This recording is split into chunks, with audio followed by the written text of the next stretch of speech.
Yo, what's going on, guys? Jack here from On the Spot Sports, along with, Tyler on the Spot Sports here. and we're joined by the one and only Andrew Freeman.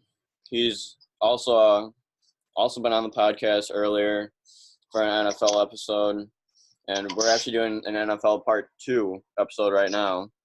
And Andrew is also covering the Bears on 247 Sports, so I'll have his Twitter in the link description. So go follow him on there. And yeah, Andrew, happy to have you back. How are you doing? Doing good, guys. Really glad to be back. Ready to talk some more football. Week 1 in the books, so there's definitely a lot to talk about. So I'm ready to get into it. For sure.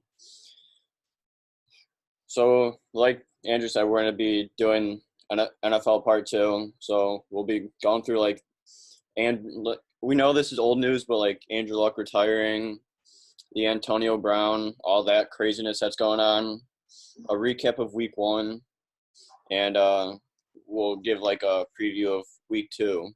So let's get right into this, boys. Let's do it. All right. For sure, I'm ready to go. All right, so Andrew Luck announced his retirement from the NFL, I believe 3 weeks ago, right? Or has it been a month already? I believe it was the third preseason game, Colts and the Bears. It was announced during the game. Oh, so that was a long time ago. But what are your guys' thoughts on that? Did you guys expect this or anything? Well, no. This came completely out of the blue for me personally. We heard all offseason that Andrew Luck was dealing with a lower leg injury, which turned to a calf injury, which turned to a calf strain, which turned to an ankle injury. Never quite clear what was going on with his health. And you can just assume how frustrated he was to be going with another rehabbing process once again. But speaking to my reaction, when I heard the news, I was actually watching the Bears-Colts preseason game, and just out of the blue, I'm checking Twitter, scrolling through that, and out of nowhere, I get this tweet notification from Adam Schefter that Andrew Luck is planning on retiring, and my first thought was, he must have gotten either hacked or this is a fake account. But see some of the local Indianapolis press, they start tweeting it out there, and then some of the more national guys, start tweeting it out. So once it started to snowball a little bit, I started thinking, oh man, this is a real thing. And it just really surprising. It's one of the biggest off-season storylines of the past 10 years or so. The fact that you have an elite top 5 quarterback in the NFL just randomly step away from the game, definitely a crazy story right there. Yeah, for sure. It was crazy. I did not expect it. I honestly didn't watch that game because I got super busy, but I heard the news and I was like, no freaking way. No way. I thought it was fake the entire time. And then like you did, I scrolled through social media and everyone was covering it. So it came as a huge surprise. We all knew that he was dealing with injuries for the past few seasons, but I thought he was gonna get better and maybe bring the Colts to a really good level this year. But then all that happens, and I think it came to a shock to the world. No one expected this, but I wish the best of luck to Andrew Luck. He was a great quarterback when he wasn't injured, and I hope everything goes well for him. Yeah, I completely agree with both of you guys. Completely unexpected. Nobody in the NFL or even in the sports fan base world saw this coming, especially at a time like that where in the middle of the preseason game against the Chicago Bears, it was announced that Andrew Luck would be retiring from the NFL. I don't even know how you're supposed to react to that as a fan, especially if you're at the game you see him on the field and you're like, no way, this is the last time we'll ever see him on the football field again. It's just absolutely mind-blowing. And it also comes, I think, at a crazy time for the Indianapolis Colts, too, because what a performance that they put on last season. Rebounding from that 1-5 or a 1-5 start, finishing 10-6, making the playoffs, beating their division rival in the wild card round, and even though they lost to Kansas City, it was a fantastic turnaround season for the Indianapolis Colts in their first year under Frank Reich.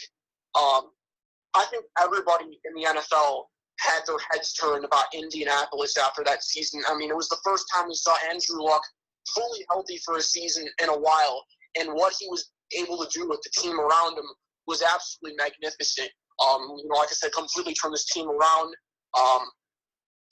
He had some special talent, though. Quite a few people that I watched play quarterback had the kind of talent that Andrew Luck had. Really putting the long ball to absolute perfection. I mean, I was watching highlights from him, and like I said, his long ball is absolutely amazing. He puts it right on the money almost every time. It's just crazy. We all know the injuries were playing a huge effect on him and his career, but I never thought it would be to a level like this. I actually did watch his press conference, though, when he announced his retirement, and you could just tell it was extremely hard for him to get the words out how much the game of football means to him. But as you noted, he said, the best possible way for me to live the lifestyle I want is for me to remove myself from football completely. And it's just so devastating to hear that such a talented player like him has to make this decision at a point like this in his career where the team is completely turning around. They're one of the powerhouses in the AFC now. I think a lot of people, including myself, had the Colts going very, very far in the playoffs this year. So this move was absolutely shocking. But I wish Andrew Luck nothing but best after he stepped away from the game. I hope he enjoys his retirement. Yeah, I heard the same sentiments there in terms of Andrew Luck wishing him the best in retirement. He's got a wife, he's got a child on the way, and he's got other interests outside of the sport. I know he's big into architecture and traveling the world, so we'll see if he finds something and finds happiness outside of the game of football. You mentioned that you were watching some old highlights of him, Tyler. The first thing I did when I heard about the news and after that sort of shock kind of wore down on me was I immediately went on YouTube and I looked up the 2013 wild card game against the Kansas City Chiefs, where the Indianapolis Colts were down 38-10 in the third quarter. Andrew Luck brings them back down from behind that just unsurmountable lead, it seemed like. My favorite play of his was when Donald Brown fumbled the ball on the goal line. Andrew Luck picks it up, dives into the end zone. You could just feel at that moment that he was just willing his team victory. That's what I think about when I think about Andrew Luck. He was one of my favorite players to watch in the NFL, one of the great dudes in the NFL. So I think he's going to be sorely missed, but not just for Colts fans, I think, but just for NFL fans in general. He definitely made football a lot more fun to watch when he was on the field. Yeah, I remember that game too, and that was maybe one of the wildest comebacks ever in NFL history, but I think you worded it exactly right, Andrew. Just the will to win from coming back down from that deficit in that moment also. Very rare, scooping up that ball and just carrying it in, diving over the line. What a play. What a game. What a comeback. I don't think, like I said, you're going to see more will of a competitor like that in a playoff game on top of it, too. What guts and what glory he had to have to lead his team to come back like that. And then to take the lead on top of it, a long ball perfectly, I believe, with P.Y. Hilton. But I agree with you 100% on that. That game was incredible. And what a nice guy, though, on the field, too. I mean, I also watched a video where basically every time he got sacked, he'd be like, yeah, nice hit, dude. Yeah, buddy, nice hit, man. No one ever says that. You never hear that from a quarterback. So I think that will also be greatly missed too. And a lot of people, when they were asked who the nicest player in the NFL was, I think every person said Andrew Luck. So the league, or the impact around the league, will definitely be heard. Yeah, for sure. Luck is a literal god. If I wanted to have someone who threw a long ball, he would be my guy every single time. Ty, remember that time? Ty, remember that time when I beat you in Madden? And I came back from 450 to 10. I don't remember that. I don't think it was that much. First of all, why are you down 50 to 10 in the first place? Come on, man. It was definitely not 50 to 10. It was definitely not 50 to 10. It was 42 to 10 actually. But still, the comeback was real. Comeback just like Andrew Luck did with the Colts. So had to bring it up. But to answer that, threw a lot of interceptions, which ain't good.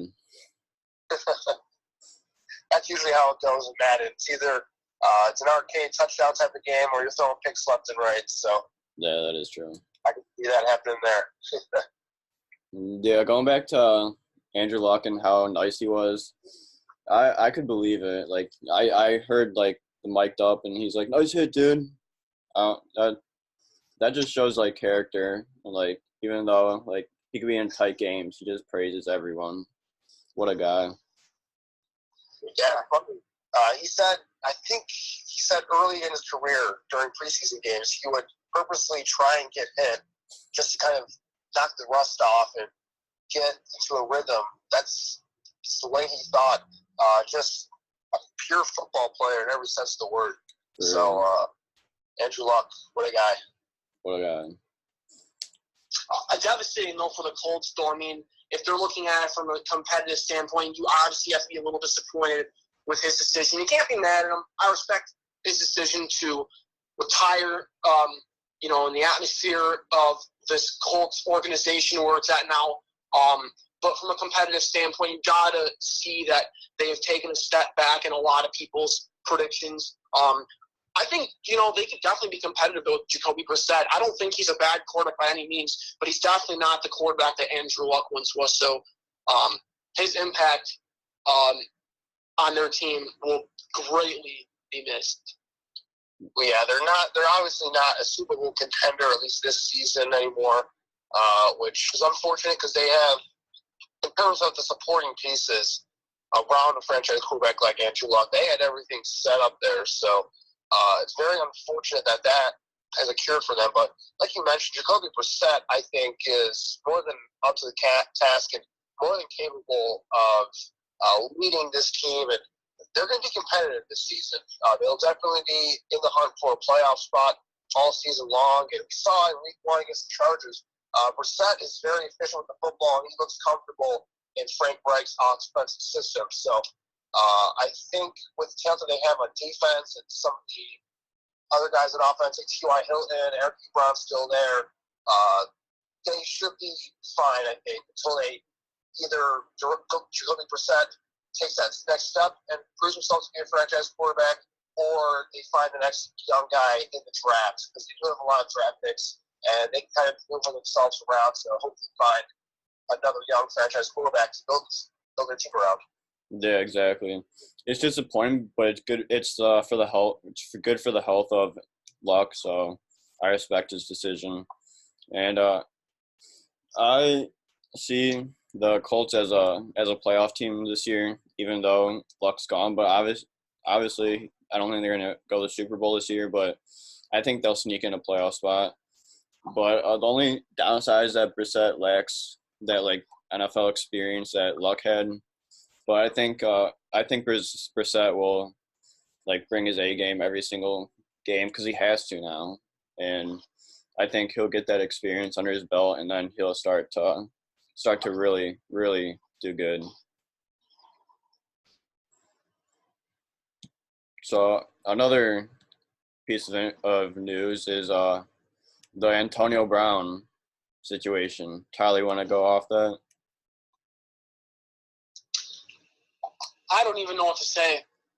I think Antonio Brown is a massive fool. I think he is extremely full of himself. And just the way he has acted, especially in the last year or so, it's just mind-blowing that this is a guy that is, having the privilege to play in the National Football League and getting paid millions and millions of dollars. And he just thinks he can get away with treating his coaches and teammates and other staff members like this. Even his former personal trainer, which I think I'll touch on in a little bit. But the way he left Pittsburgh was extremely dark. Basically calling out Ben Roethlisberger of a lot of different stuff. Of the coaching, too. I think he was also very displeased with Mike Tomlin also in the way he coaches the team. It was very clear he wanted out of Pittsburgh, but we never really knew what he wanted to do after that. Obviously, he thought that he could be the centerpiece of whichever team he wanted to go to. Very, very shocking, though. He nearly was traded to the Buffalo Bills of all teams, and I was like, have fun there. You probably won't win a lot of games, so have fun. You'll probably be bitching up a storm there. But he ends up going to the Oakland Raiders, which is honestly, like I think we talked about this in the first episode, a very interesting move. I really did not see a reason where he belonged on the Raiders team because it's obviously very clear the Oakland Raiders are in clear rebuild mode with head coach John Gruden and new GM Mike Mayock. They stacked up on a lot of draft picks after they traded away Khalil Mack to the Bears and Amari Cooper to the Cowboys. So just adding Brown was a very awkward moment, I would put it, for the team. I just never really felt like he needed to be there. And definitely a talent boost for Oakland, no doubt about that. But just I didn't see what the point was for adding him. I think, though, as the season started to go on, I don't know what Brown's reason is for acting out the way he did. He obviously was not comfortable with the way his new helmet was. Lost the civil suit twice in that manner. Obviously, that kind of set him off a little bit too. But it's very, very awkward, everything. And even telling Mike Mack he wanted to punch him in the face. Like, you just don't do that. You just don't do that. I really don't know why he wasn't suspended after that. It's just you can't do that. But I think the even more awkward situation comes from when he issued an apology statement to the team on last Friday. Everything's looking good. And then on Instagram, he goes and posts that he wants to be released. And then the next day, he's released. Extremely crazy 24 hours. But I think the news that everyone was just blindsided by was the team he went to after that, which was the New England Patriots of all teams. It was a plan the entire time. I just got to say, are you kidding me right now? If he gets his head straight, New England easily has the best offense in football. No doubt about that. With the weapons they have, I mean, Tom Brady and Bill Belichick with 6 Super Bowls. You got talented receivers like Demaryius Thomas, who has now been traded, Julian Edelman, Philip Dorsett. Believe me, if I'm missing another one, I can't think of another one right now. James White? Josh Gordon, correct. Him going to this team was insane. People were saying that he wanted New England all along. But now he's just got to get his head straight and then he'll be able to play. But I think the biggest news out of everything is he was accused of sexual assault 3 separate times by his former trainer about a year or two ago. Now no question if he ever has to play again. Maybe. But overall, I think this Antonio Brown controversy is a joke. I think he's extremely full of himself. And I don't think he deserves to be in the National Football League because of how greedy and just what a poor attitude he has. Yeah, you mentioned the Bills, how they inquired about trading for him early in the offseason. You got to imagine that they're feeling pretty good about dodging this bullet right now with all the drama that has kind of surfaced from Oakland this offseason. It's never ending. Whenever it seemed like everything would just start to calm down and Antonio Brown would finally just focus on football. Something else would pop up, like you mentioned. And at first, it's the helmet. It's starting to practice of hot air balloon.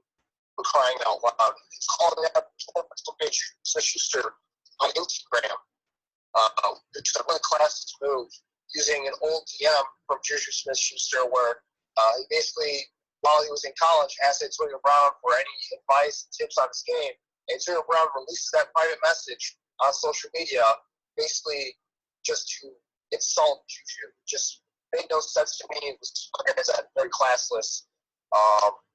And yeah, one thing you did mention though, before he got released by the Raiders, was he actually posted a YouTube video with great production value, by the way, where it's really possible that he might have illegally taped a conversation between him and his old head coach John Gruden over the phone about basically asking Antonio Brown, like, "Hey man, what are you doing?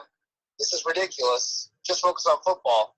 And Antonio Brown's basically like, "Nah, I'm more than a football player. It's just me being me."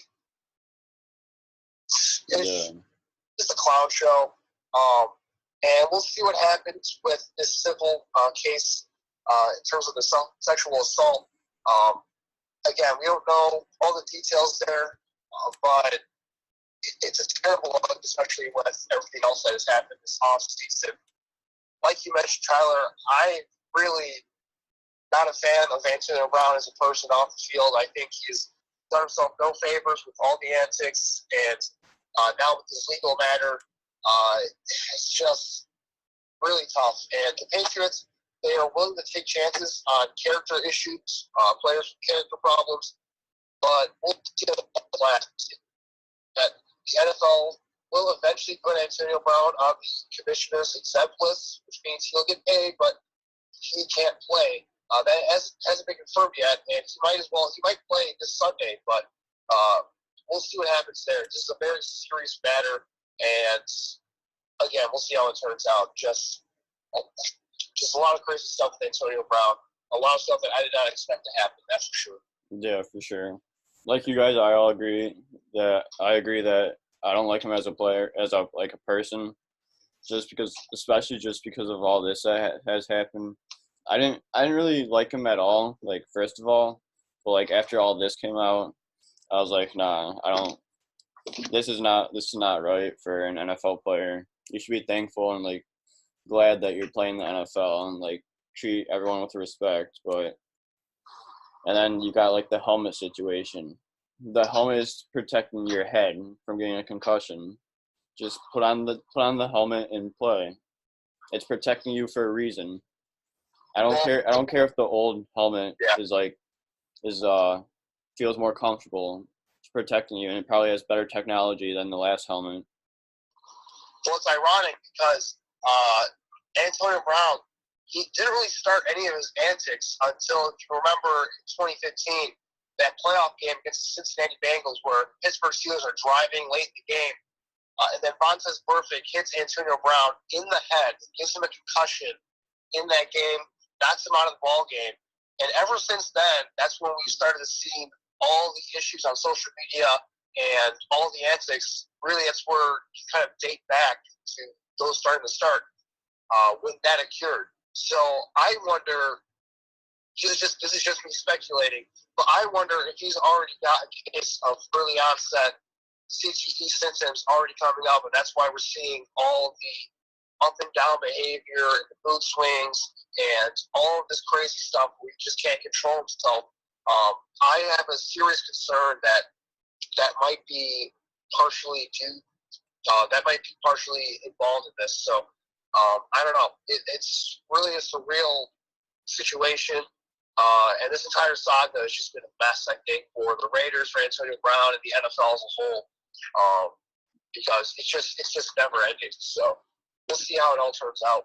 Yeah, I totally agree with that. I never viewed that like that, but now that you said it, I'm like, yeah, maybe that concussion probably caused some of this, and it just goes to explain that helmets are important, no matter like how uncomfortable they could be. Just wear it. It's protecting your head from getting a concussion, or it's not. It's protecting it from getting a concussion, but like obviously you can't help getting a concussion. You could get a concussion even with a helmet on, but it's like reducing the chances of you getting a concussion.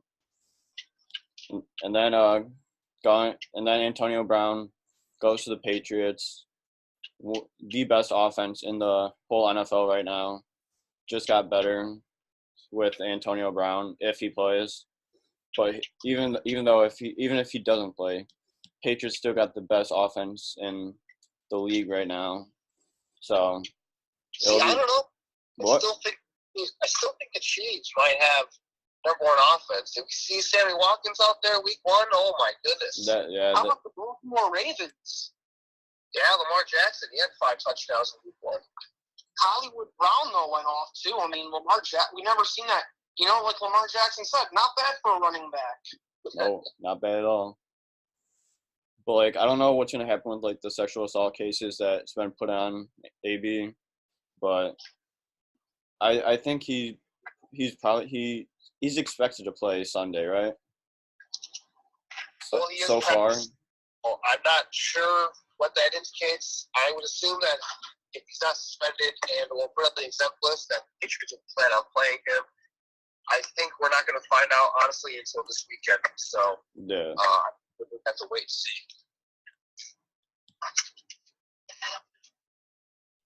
You guys want to go into week 1, recapping week 1 right now?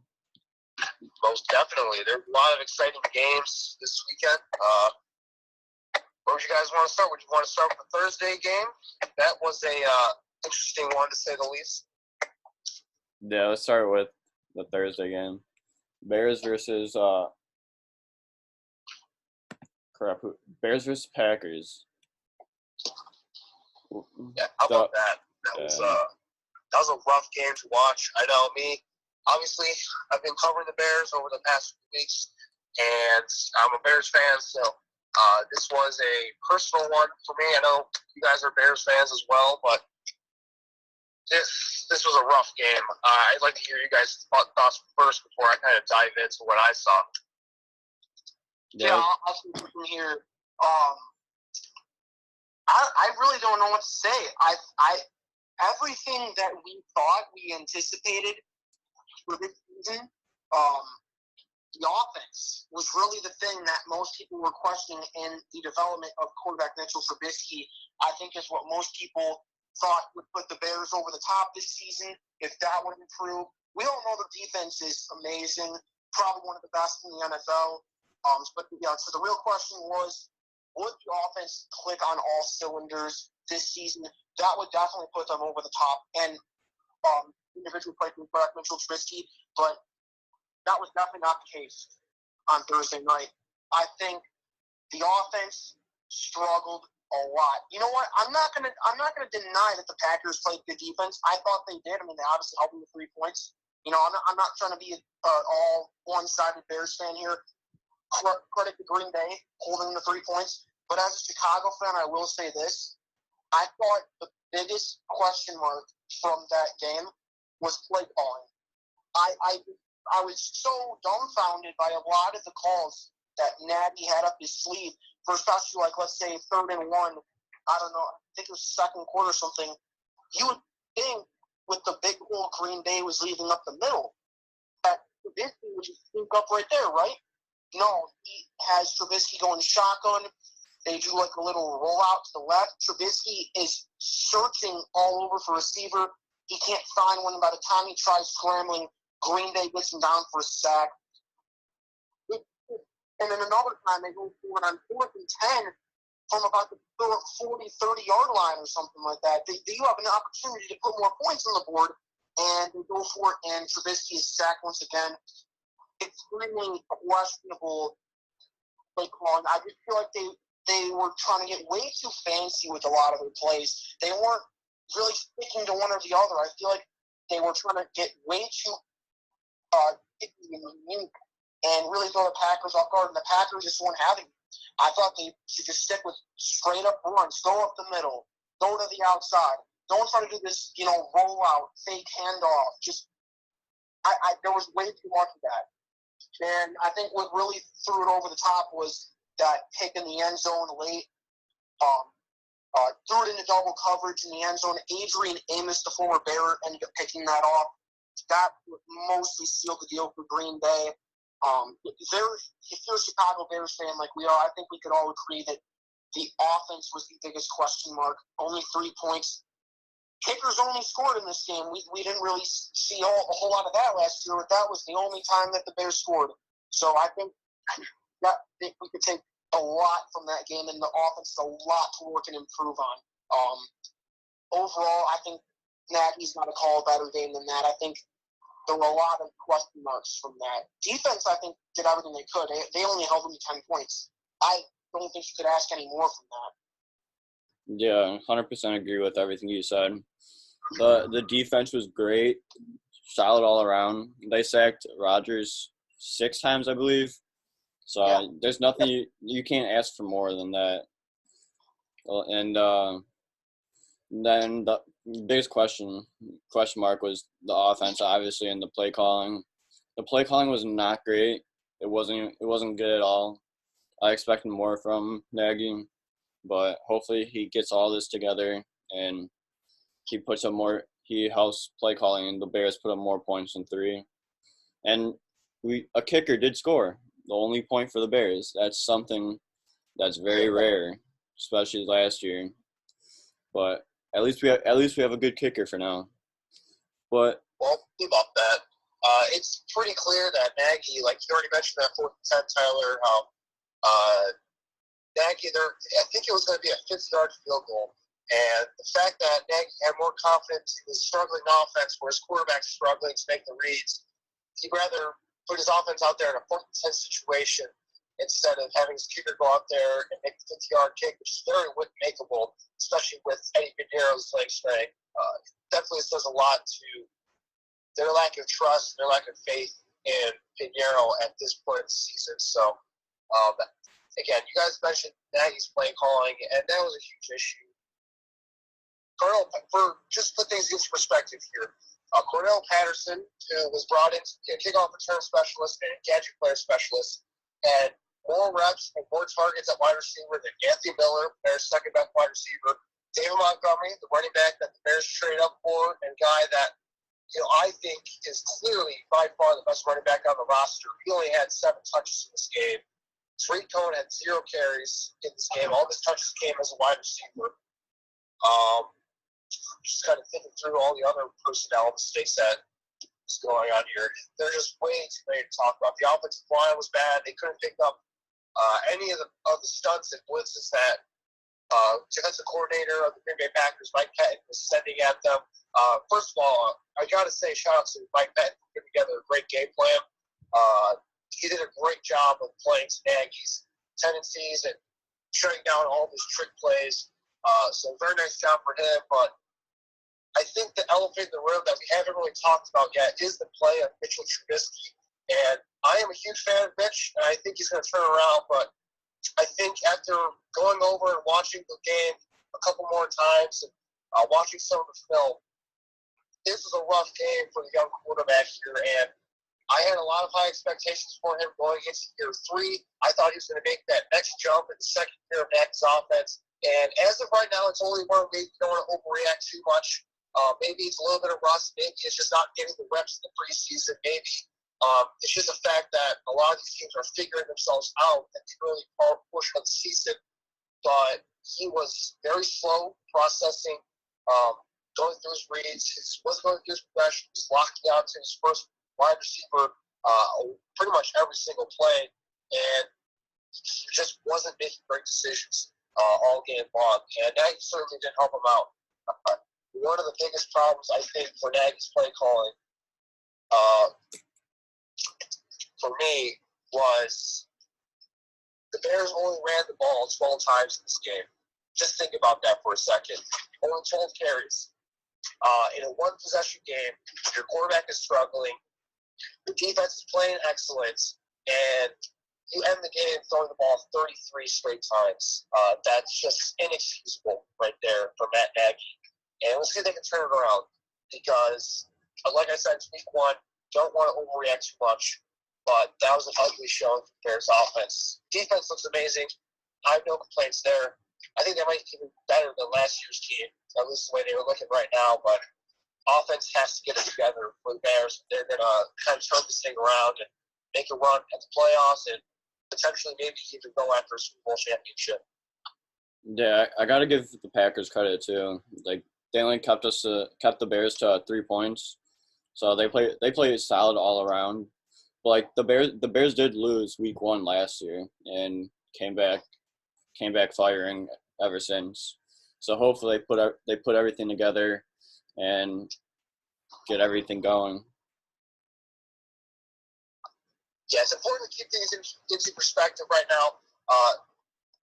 Looking at the 12 teams that made the playoffs last season, 7 of them lost week 1, including the Bears. So it's not the end of the world that they struggled in week 1 and weren't able to pull out a win. It sucks because this is the Bears' 100th anniversary. They're playing their old rivals, the Green Bay Packers, on national television. You want to go out there, you want to make a statement, and delayed in like that, it's definitely deflating and it hurts, but if they can turn it around and get things together offensively, I think they should be fine. There's a lot of talent on this team, and I think they should be good as long as they can make some adjustments on offense. Yeah, 100% agree on that. Do you guys want to go to another game and discuss that? Yeah, we could do, like, overall, we could do, like, just recap a little bit each game here and there, talk about something we wanted or I want to point out. Yeah. A game that I was really disappointed in was the Browns and Titans game. I will say I have high expectations for the Browns this year, especially with the team they have, but they lost to the Titans 43-13. They got blown out.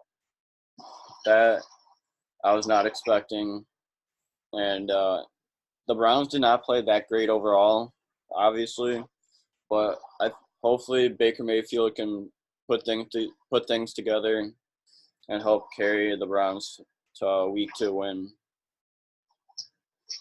Yeah, stat of the day for the Browns in that loss was 18 penalties. That's going to hurt you.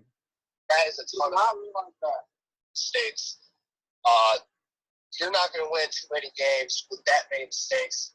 And to compound that, it was actually a close game for the majority of the first 3 quarters. I thought the Titans really broke the game open on a Derrick Henry screenplay where he went for a long reception for a touchdown.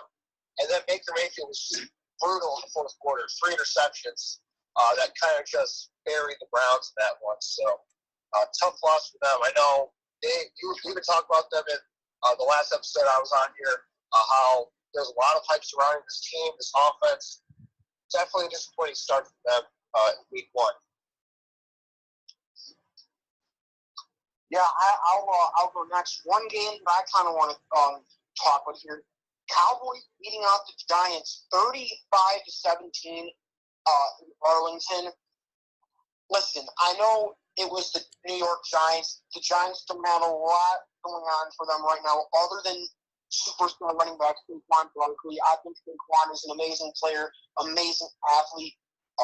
But I got to talk about the Cowboys here for a second because we were all talking about what they're going to be like without Ezekiel Elliott or possibly with Ezekiel Elliott now joining the team after he got his contract done. He's doing that, but Ezekiel Elliott was not the story in this game. I want to talk about the other part of the Cowboys offense, and that is the quarterback and the receiver play. I think what we saw from Dak Prescott and the Cowboys wide receiver duo this game was absolutely outstanding. I mean, Dak Prescott was throwing some absolute dimes out there. I don't really think we've ever seen this kind of quarterback play from Dak. Cowboys receivers are making some huge plays. So, I mean, you got guys like Michael Gallup coming out of nowhere, 158 yards in week 1. Really, really strong performance. Amari Cooper, again, another strong showing. Even the veteran tight end coming back, Jason Witten, with another strong game. I think Witten's veteran presence is really going to lead this team to a strong season. I think overall, though, the Cowboys, I'm going to be bold and say here, the Cowboys might have a top 5 offense right now. If Dak Prescott can finally put his game together and prove that he's a legit quarterback in the National Football League, I think the Dallas Cowboys have a top 5 offense for sure, because the way Prescott was throwing the ball this Sunday proved that he's an elite quarterback. And his receivers can go out there and make some plays. And they proved it. They don't need Ezekiel Elliott to win games like that. Even Jerry Jones said, we don't need a superstar running back to win a Super Bowl. I mean, I know he was joking on that, but with the way Dak Prescott played, it was very probable that this Cowboys team maybe doesn't need a superstar running back like Ezekiel Elliott. I mean, he's a great addition, but what we saw from Prescott and those Cowboys receivers was pretty remarkable. And just to think that Ezekiel Elliott was a non-factor is pretty interesting. What if Ezekiel Elliott puts up about 100 yards? I think NFL defenses will start to question facing this Cowboys offense. Yeah, I'll say this, just as we don't want to overreact too much to the negatives that we see in Week 1, I'm not going to overreact too much to the positives that we see. And what I mean by this is Dak Prescott, he had a perfect passer rate in this game, over 400 yards, 4 touchdowns. Great performance by Dak. He looks poised. He looks comfortable.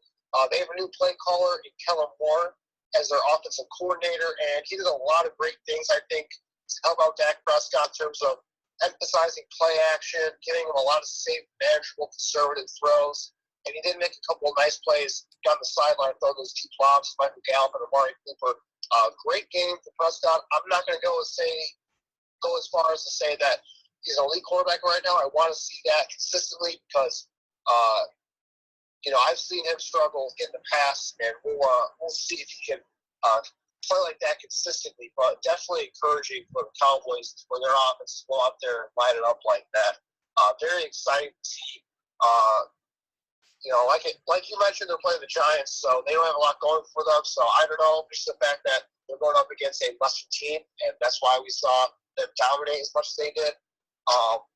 But yeah, definitely the Cowboys looks absolutely great out there in Week 1. Yeah, 100% agree with you, Andrew, about Dak. It's one game, but he has to do it consistently to be considered an elite quarterback. But if he does it consistently, I consider him an elite quarterback. But the Cowboys overall had a solid game. I feel like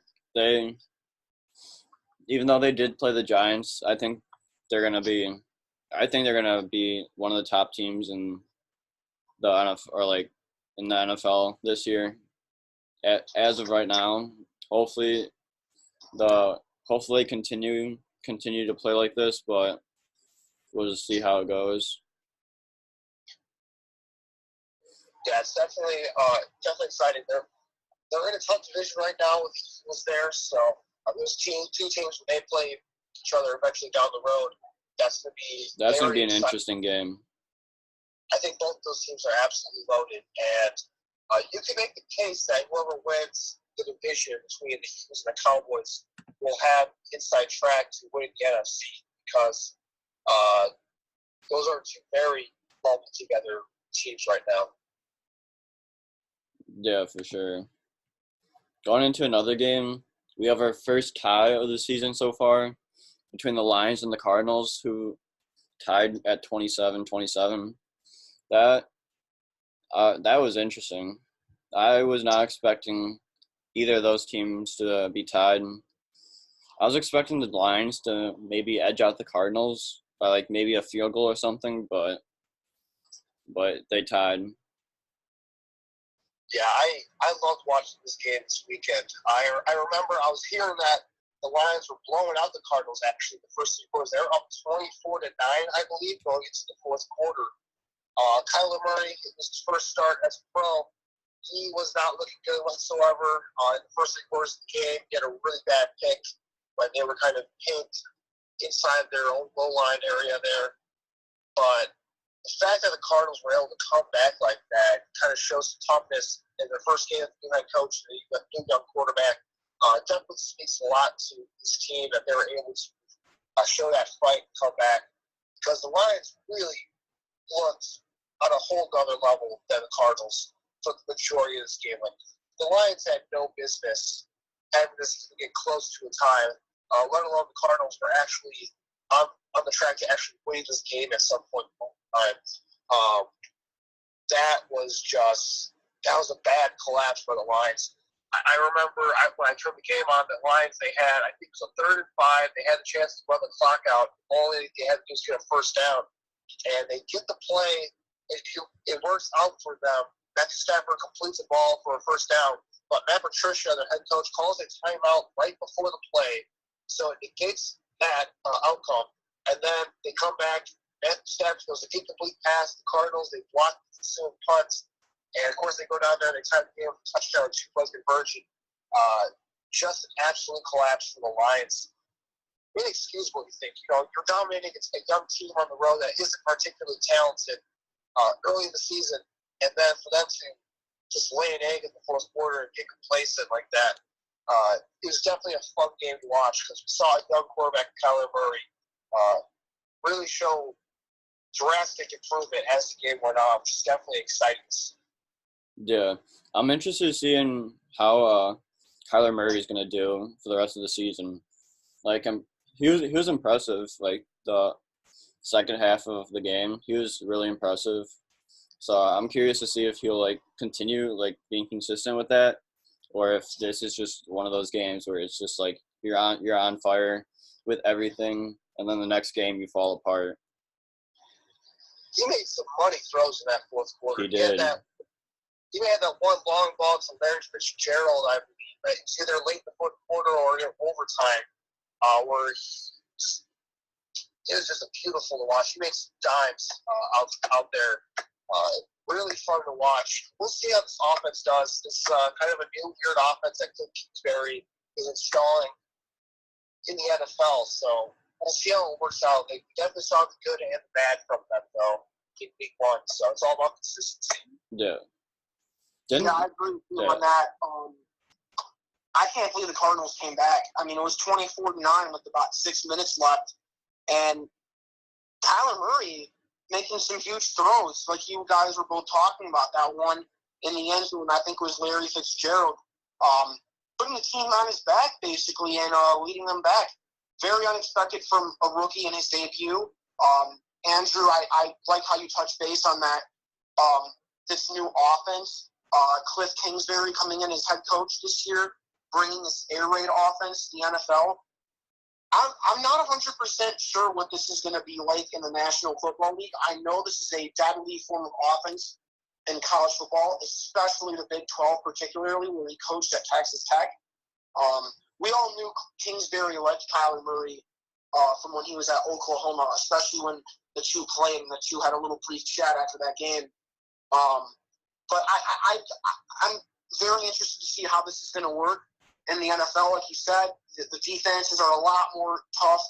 They don't really they don't really like to mess around with that kind of stuff. They're not the same as college. And even I think it was Oakland's safety, I believe, LaMarcus Joyner, made a comment about the Cardinals' offense after a preseason game, and he said, "This is pretty boy football," and we kind of destroyed him after that game. So I thought that was very interesting that he had some words about the Cardinals' offense. But and going back to Kyler Murray, I think he's a big question mark in the NFL. He looks pretty small out there. I mean, I know he can make some big throws, but he does look small. He does look smaller than Drew Brees and Russell Wilson, who I think are the smaller guys that play quarterback in the NFL. But overall, I think this Cardinals team, I don't think they're going to do much this season, but from a competing standpoint, I think that's good for them that they found a way to come back and tie with the Detroit Lions, who are sometimes a tough team as well. But again, this offense is going to be a huge question mark. What is it going to be like in the National Football League? I have no clue. Yeah, for sure.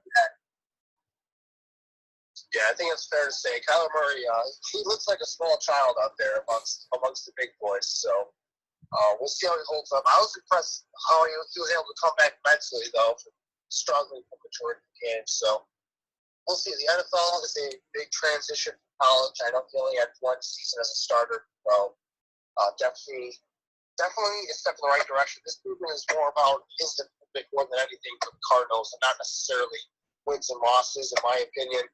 This team just isn't ready to compete on that level as yet. But one more game that I wanted to talk about was on Monday night between the Texans and the New Orleans Saints. We got to see some fireworks in the fourth quarter of that game, where the Saints, they're up 27-21 with a minute left, I believe. Sean Watson gets the ball back with under a minute, and he goes down there and makes two ridiculous throws. One to DeAndre Hopkins, and then one to Kenny Stills, put them up on a beautiful touchdown pass on a little post route. And then Drew Brees just does his magic once again, drives the Saints down the field. Will Lutz kicks in the game-winning field goal on a 58-yarder. Crazy stuff on Monday night. What are your guys' thoughts on that game? I'll go first on this one. I thought that game was – I didn't watch any of the game, but I was periodically checking. Really, really insane game. I honestly did not expect to see the Texans coming out and taking the lead like that early. I really thought the Saints would have the advantage from the get-go, especially given that they have the home crowd behind them. The Saints were pretty loaded on both sides of the ball. I think everyone can make a case that the Saints are a top-5 team in the National Football League. I'm not denying the Texans are a good team. I just didn't really think the Texans had a clear advantage. But I think Deshaun Watson played a fantastic game, really, really putting some balls on the mark. He even took it in on a fourth down touchdown in the second quarter to give the Texans the lead. I got to give Houston a lot of credit there for coming into that kind of environment. And the number one team in the NFC last year, coming back, Monday Night Football season opener. Texans played awesome, but I think the story that everyone should be talking about is obviously Drew Brees. Nonetheless, this guy, him and Tom Brady are like the ageless wonders out there. I mean, hell, they could be 40 or 50 years old and they could still lead their team to fantastic seasons, fantastic tries. Drew Brees, during this game, he was making it look easy. He was finding his receivers all over the field. And I'd have been surprised if the Texans didn't lock down on defense in that final drive. But got to give credit where due to the Saints to really push the issue and make a comeback there and find a way to pull it out. But then Will Lutz with the clutch 58-yard field goal. Long shot. Saints win that one, though. Crazy, crazy game. What a way to kick off Monday Night Football for the season. Yeah, like you, Tyler, I didn't watch the game because I ended up having night class, but just from like the scoring, like I checked it a couple times during class, but just like overall by like the score, it seemed like it was a pretty good game. It was like an intense game all around, and I did see that Drew Brees played a heck of a game. Deshaun Watson too played a really good game. So it's good to see an old quarterback and a younger quarterback have like a game like they did. Like I'm really excited to see the Saints and the Texans compete this year and see like I think the Saints are like a top 7 team, maybe top 5, but the Texans I think will give teams a running, especially later in the season. I think they're going to be a team to watch out for. Yeah, it's interesting for the Texans. Talk about how Deshaun Watson took a few hits in this game. He got sacked 6 times. That was the reason they ended up trading for Larry Tunsil right before the season started. He's kind of struggled in his debut for the Texans. He gave up 2 sacks in this one. So we'll see how that works out for the Texans. I thought it was a very exciting game overall. Deshaun Watson made some plays late, and then Drew Brees just kind of prevailed. So very exciting way to kick off Monday night. It's a very fun game for you to watch. I kind of wanted to have another game to mention. I don't think anyone is really going to talk about this, but I have a particularly close eye on this one. How about the Bengals and the Seahawks? Week 1, Seahawks barely come out on top 21-20 with a late touchdown, but it's not the winner that I want to talk about here. It's more so the loser. I don't think anyone thought that kind of game from Andy Dalton coming out in his debut with a new offense that is being obviously shown here with new head coach Zach Taylor. It's about time that someone new takes over that team because I think Marvin Lewis was way overdue his time. I think that team was suffering for a long, long time. I think it's great that they actually have someone else in here to take over for a fresh start. The long run, and I think that offense that Cincinnati showed, and particularly what Andy Dalton showed, was really, really crazy. I mean, he put up 418 yards, and he really, really made it look easy throwing the long ball there. I think John Ross is a huge factor in that. He was particularly targeting him a lot. I'm almost positive that A.J. Green was not playing this game, which is absolutely crazy because I think one of the lesser QB wide receiver duos that people talk about is Andy Dalton and A.J. Green. They're always a pretty deadly combo to go up against. But Cincinnati, though, not too bad. If that offense can play like they did against Seattle, who was a playoff team last year, Cincinnati could definitely be a team that nobody really sees coming out of nowhere. Because honestly, with the way a lot of those other teams play right now, that AFC North could be a toss-up. I mean, I know Baltimore rolled over Miami, but that's Miami. I think everyone knows that Miami is tanking right now. Maybe they're just not admitting it. But Cincinnati, what an unpredictable performance that was. The Bengals are going to be my team to look out for. And I'm 100% serious about that. I think the Bengals could give some teams a run for their money. Seattle, Russell Wilson coming in clutch again, holding the Bengals off. Obviously, the debut for Seahawks new defensive starts with Jadeveon Clowney after Texans traded him away. I think Seattle's defense had a massive upgrade after all three members of Seattle's so-called Legion of Boom is gone. They give themselves a big boost up front after losing Frank Clark. Bobby Wagner is another defensive star alongside him.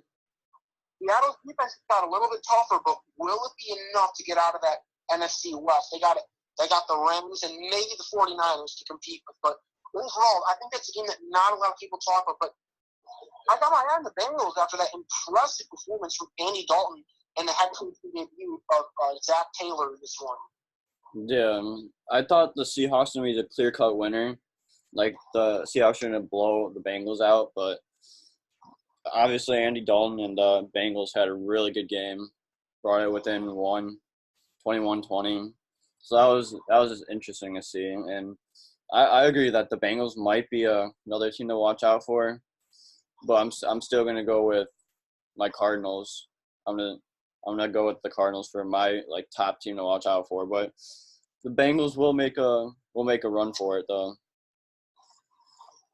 Yeah, I'm not too high on the Bengals as of yet. I think they're going to be a lot more exciting this year. It seems like Zach Taylor wants to throw the ball quite a bit. Andy Dalton had 51 attempts, I believe, in this game, which is just a ridiculous number. So he comes from that Sean McVay, Mike Shanahan coaching tree where they're going to do a lot of zone run, a lot of stuff like that, and they're going to do a lot of play action off of that to create big plays down the field. But it seems like Zach Taylor is going all in on the passing game. So we'll see if they're entertaining at the very least this season and kind of build a culture there. For the Seahawks, I think the most exciting thing for me was their development of their new rookie wide receiver, DK Metcalf.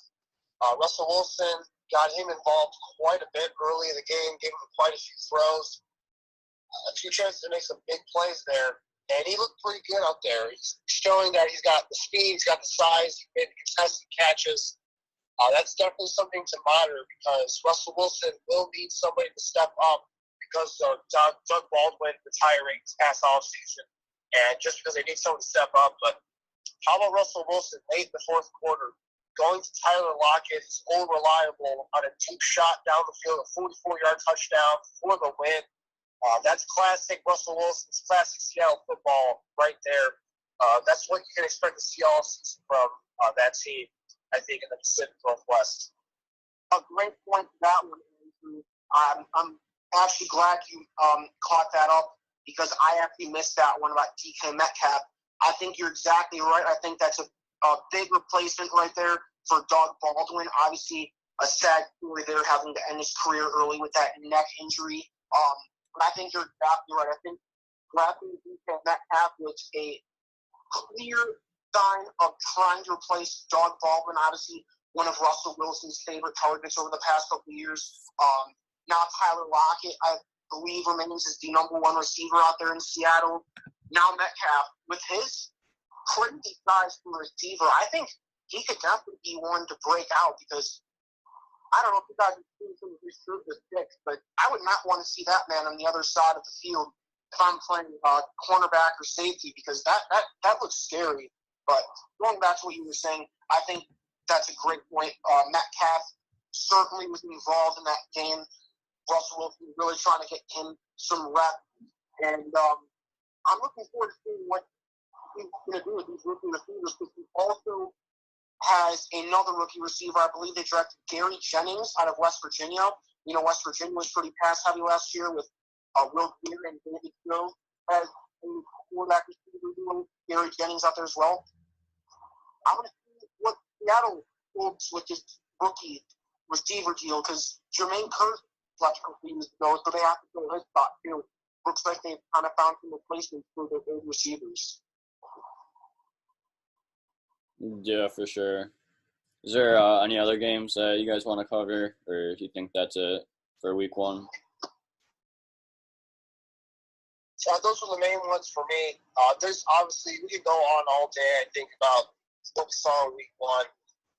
I will say before moving on to, I guess, before we cover week two maybe, that, again, I mentioned it earlier, but it's important, I think, for all NFL fans of all these teams not to put too much stock into what we're seeing in week one. Everything, I think, is going to change. This is a week-to-week league, and things are going to change. Guys that we think are going to be playing well are going to struggle, and guys that struggle early on are going to play well. So that's one of the best parts about the NFL, though, is that it really is one of the more unexpected leagues to cover just because the stuff that was going to happen on a week-to-week basis. Yeah, for sure. It goes by week by week. Like 1 week, one team could do good. Another week, another team could do good. Teams struggle, players struggle. It's all part of life, all part of football. You get those. You just gotta overcome the odds.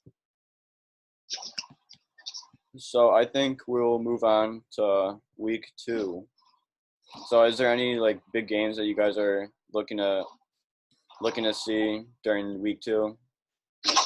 Well, this will be biased for me. The only one that I'm concerned with is obviously the Bears going to Denver to play the Denver Broncos at Mile High. For obvious reasons, I want to see if the offense can take a step back here or really improve off of what was a terrible week one performance against the Packers. It's going to be tough because they're playing their old defensive coordinator. Vic Fangio is going to do all the tricks, and they have two talented pass rushers, Von Miller and Bradley Chubb on the edges. So that's one that I'm looking forward to. We'll see what happens. I think it's going to be a low-scoring defensive type of game, and it may not be the most exciting game, but if the Bears can get a win, I'm all down for it. So we'll see what happens there. Yeah, a game that I'm looking forward to is that game, the Bears and Broncos. Just from like all the Bears like recent struggles last week, I'm interested to like see how they're gonna approach this week's game compared to last week's game. Hopefully Nagy has better play calling. Mitch figures everything out, but I think it's gonna be a low scoring game too because I think both defense are gonna be solid. But I think the Bears will squeeze out a win, so I'm all for it whenever the Bears win. I'm going to go with the most controversial call last year in the NFC Championship. We have a rematch of that game in week two here. The New Orleans Saints are going to travel to the famed LA Coliseum to play the Los Angeles Rams. And yes, like I did say, that is a rematch of the NFC Championship last year, where one of the most famous no calls, probably the most famous no calls in the history of professional football came when Nickel Roby-Coleman absolutely blindsided St. Receiver. I forgot who that was, but tremendous no call that really hurt the Saints in the end. Put the Rams maybe in the Super Bowl. But these two teams are going at it again, this time in LA rather than New Orleans this week. I'm looking for a lot of offense in this game. I feel like we all know both offenses and defenses, I should say, are very talented. When they met in the regular season, though, last year, there was an offensive machine battle with the Saints coming out on top. Defenses definitely did show in the NFC Championship rematch, but I don't know what it is. I think given that it's in LA, it's more of an open environment rather than being indoors. I don't know if that's going to play an effect or not. I just feel like it's going to be an offensive explosion this game. I feel like Drew Brees and Jared Goff are going to lead their teams to great games. Todd Gurley and Alvin Kamara, obviously two extremely talented running backs in this next generation of running backs coming up. I think this is going to be the biggest game to watch out for. Obviously, two teams that were Super Bowl contenders last year and are Super Bowl contenders again this year. Look out for this game. I really don't know who I pick in this game. I'm going to have to go. This is a gut-speaking choice. The top of my head, I'm going to go with the Saints on this one. I just really like how they came back against the Texans after that huge momentum swing. I think New Orleans is going to come in to Los Angeles with fire behind them. I think they're going to come in with a lot of fierce and competitiveness after what happened in the NFC Championship. I think the Saints are going to come out on top of this one. I think they're going to get their revenge. So, Yeah, for sure. Another game that I'm curious to see about is a divisional game between the Vikings and the Packers. They play Sunday at 12. They're both 1-0, so one team's going to come out 2-0, the other one's going to come out 1-1, or maybe even tied. But I think the Packers are going to, as much as I hate to say it, I think the Packers are going to come out on top against the Vikings. But like I'm all for like watching divisional games because like those are the most fun competitive games because they are obviously in the same division. So it'll be a lot of fun to watch, and I'm curious to see how Aaron Rodgers and the Packers are gonna come out and do against the Vikings. Yeah, one more game I wanted to mention is the Eagles going up against the Falcons in Week 2. That's a very underrated game in my opinion. Two very talented offenses. Matt Ryan and Carson Wentz will be facing off against each other. I think even though the last couple of times that these two teams have met, it's been low scoring, I think this one will be more of a shootout type of game. That's just the way I'm feeling right now. So I'm really excited to see that game, how that turns out. yeah, Andrew, I think going off your point, I'm going to agree with you on that one because there is a main difference for who's playing quarterback in Philly for this game. The last few times these two teams have faced off, Nick Foles was the starter under center for Philadelphia. Now it's all to Carson Wentz. Yeah, that's gonna be a difference maker, I think. I'm curious to see how Carson Wentz is gonna do, take over Nick Foles' spot. So that'll be interesting to see. Yeah, he's really good Wentz, so I'm very confident in Wentz putting on a show. I think in Week 2. He looks every bit of his MVP form that we saw in 2017 right now. I'm going to go one more game as well. A little bit of an underlooked one, but I'm really curious to see how this one plays out. I'm going to go with the Colts and the Titans. Indianapolis is coming to Tennessee, 0-1. Tennessee hosting them at 1-0. I'm really interested to see this game because I really want to see what the Colts bring to the table again.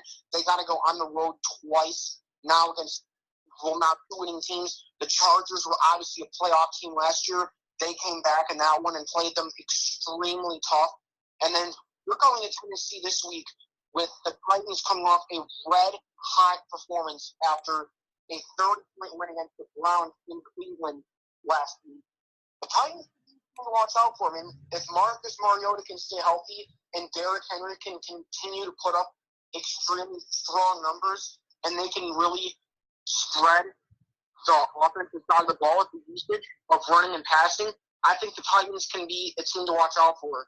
But I want to see how Indianapolis can compete with the Titans after what they did to the Browns last week. I think this will be an underrated game that might determine who has the edge of finishing ahead of each other in the division. You never know. Some of these divisional matchups early on could determine who makes the playoffs and who doesn't.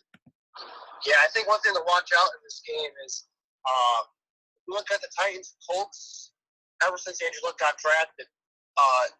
In 12 games that Andrew Luck played against Tennessee Titans went 0-12. They haven't won a single game against the Andrew Luck-led Indianapolis Colts team. So now that Luck is no longer there, we'll see if Brissett can continue that momentum for the Colts against the Titans. So that's going to be a fun game to watch.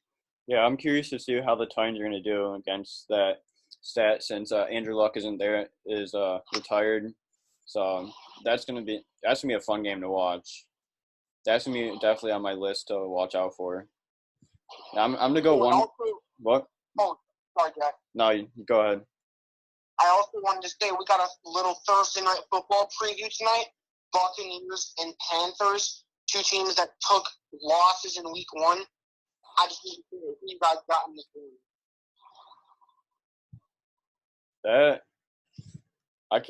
I am not going to be able to catch this game, unfortunately, because I have night class.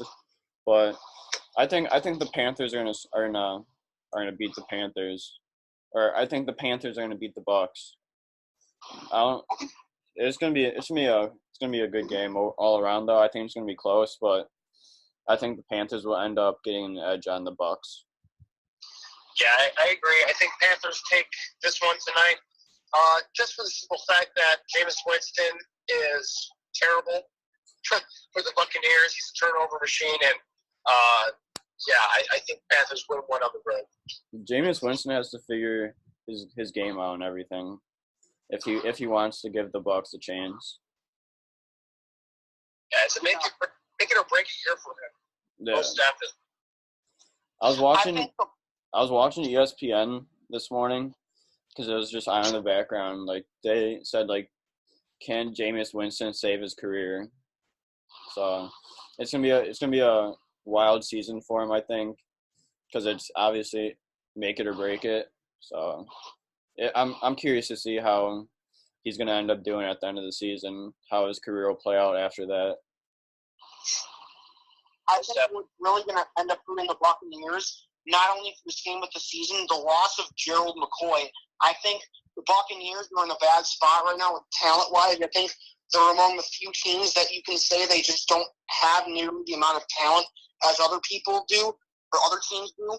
But I think losing a key piece to your team in Gerald McCoy, and especially going to the opponent that they're playing tonight, the Carolina Panthers, I think that is going to really hurt the next day. And I also think another big reason why Carolina is going to come out on top tonight is their running back, Christian McCaffrey. I think McCaffrey might be the best dual threat running back in the NFL. He's just as good as a receiver as he is a runner. And Carolina loves to utilize him against these defenses. Yeah. I want to touch on one final game, and that's going to be the Browns and the Jets for Monday Night Football. Just because Sam Darnold, the Jets quarterback, is ruled out with mono. So that's gonna be a tough one for the Jets to lose. So I think Baker Mayfield's gonna figure himself out, and the Browns offense and defense is gonna figure itself out and come all around, play solid. And I think the Browns are gonna get a win here and turn around their season so far. Well, isn't that the most Jets thing of the Jets that your young franchise quarterback is going to miss about a month of the season to Toronto? I mean, my goodness, that is like never heard that one before. That is quintessential Jets football. That your quarterback's going to miss a game because I don't know. I don't want to get too much into his personal life, but he's I'm sure he's out there, got a little smooch or two, and unfortunately, he's going to be out for a bit. So that's completely unfortunate for the Jets. Man, that is just brutal. Yeah, just for the Jets losing Sam Darnold, I'm going with the Browns as the winner for this game. I got to go Browns, too. I think the Jets are in for a rough treat when they have Trevor Siemian under center. Trevor Siemian was not a good quarterback when he was on the Broncos, and I think it's going to be just the same as when he was on the Jets. I think the Browns are going to be all ready for the Jets to go all in on the running game. Obviously, they have Le'Veon Bell. I think there's nothing the Jets are going to be able to do on this one. I think the Browns, not even it's a matter of figuring themselves out. I just think the Jets are so empty-handed right now, and their last resort is Le'Veon Bell. The Browns will be all ready for it, and I think Cleveland is going to come out a winner in that game. Yeah. Even Le'Veon Bell, he might not even play on Monday. He's got a shoulder injury that he's with, so that's monitor that as it goes along.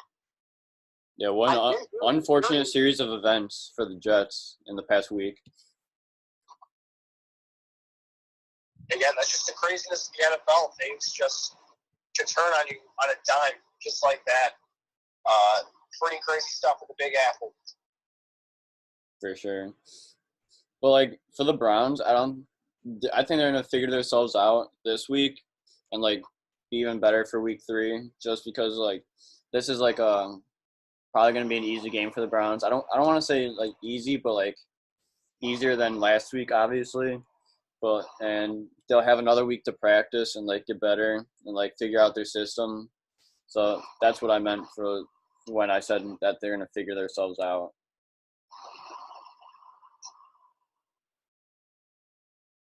Yeah, so anything else you guys want to add? No, I think we've covered a lot. There's just so much to talk about with the NFL. A lot of exciting stuff. And I'm looking forward to all of the games this upcoming week and see if some of these narratives that we see starting to form for week 1 will either shut down completely or continue to progress as the season goes along. There was one other thing I also did want to catch up on. I think there was a certain player that I also want to keep an eye out on after what happened in week 1. I want to take a look at Gardner Minshew, the quarterback for the Jacksonville Jaguars. I think this guy is pretty underrated. He had a very good game against Kansas City after Nick Foles has been ruled out and was taken out of the game. That's Minshew's team right now. And you know what? I think this guy is underrated. I think the Jaguars may have made a little bit of a steal with him. I watched him a little bit at Washington State. Pretty accurate arm, good decision maker. I think the Jaguars could be okay with Minshew. I think as long as, like I said, if they stick with their game plan and they just do what they need to do, I think the Jaguars could be all right. But I think Gardner Minshew is a player that you might need to watch out for because he had the highest completion percentage in week 1 among all NFL quarterbacks last week. Very interesting stat. And Minshew came in and played solid. He played – I don't think anyone expected that from him, but he had the highest completion rate. I don't want to, like, say, like, just because, like, he had one good performance that's going to be, like, throughout the season, but I think he's going to do okay. I will say about Gardner Minshew that he just looks like a dude that just likes to chill down on the bayou and just crack open a few beers over there in Jacksonville. I think he's got a good thing going. I'm excited. Nick Foles is out for quite an extended period of time, so we'll see. I love that analogy, Andrew. I think that's awesome. And that's actually kind of funny because I actually just saw a little meme the other day. It was Minshew and Tom Brady, and we all know Tom Brady, he kind of has a different haircut every year, but look at how young he looks. There was a meme that said one quarterback is 23 and the other is 42, and it looked like the opposite because Tom Brady is 42 and he's playing like he's 23. And then you see Gardner Minshew, it's like, whoa, he's 23, wow. But I think that's a hilarious analogy that you drew. Yeah, just open up a cold one with the boys in Jacksonville. He's got the long hair. He's got the stash. He's got the confidence, it seems like. So Everything's going right for Minshew right now. I think if Jalen Ramsey just doesn't call him trash, I think he'll be okay. Yeah. So, I think this will wrap up this episode, right? Anything else you guys want to touch on? I think I'm all good for this one. Yeah, so much more to talk about, but I think that's what we got for now. Yeah, I'm sure we're gonna get Andrew back on the podcast soon. We love having him on the air with us. It's a lot of fun just talking football and chilling with both of you. It's a lot of fun. Can't wait for these next coming games and the weeks beyond. Yeah, this is a really fun episode to record with you guys. Always great to be back on the show. Really excited to see what we've been talking about in this podcast. See it all play out on the field. So, yeah, this is a lot of fun to kind of just lay back and talk about some football. Yeah, for sure. Also check out Andrew's channel, Common Sense Sports Talk. He's been posting a lot of NFL previews for like division games, division standings, all that, division previews. He just recently posted a NFL preview for Week 1, so go check that out. I'll put everything in the link description. Go follow Andrew on Twitter. I'll have that in the description. Go read up on his 247 Sports Bears reports. Everything. Just go check him out. Cool dude overall. Just awesome to have and talk to. Yep, thanks guys again for having me on. This is really fun stuff. Yeah, no problem. So Thanks so much for coming on, Andrew. What? I said thanks so much for coming on, Andrew. Yeah, for sure. So I think what? So I think this will conclude this episode. So like please comment on our videos, on our episodes. We like to see like how you guys are enjoying our content. Like if you guys have any suggestions, we're all for it. Sorry if the quality of audio was iffy today. We're all on the road pretty much, but we're all down for getting you guys good content. So we're all here for you guys. Like the video too, and subscribe to our channel, and also follow our Instagram on the Spot Sports, with every word separated by an underscore. So _the_sports or spot_sports. So go follow us there, and we hope you guys enjoyed this episode. So we'll catch you guys later. See you guys.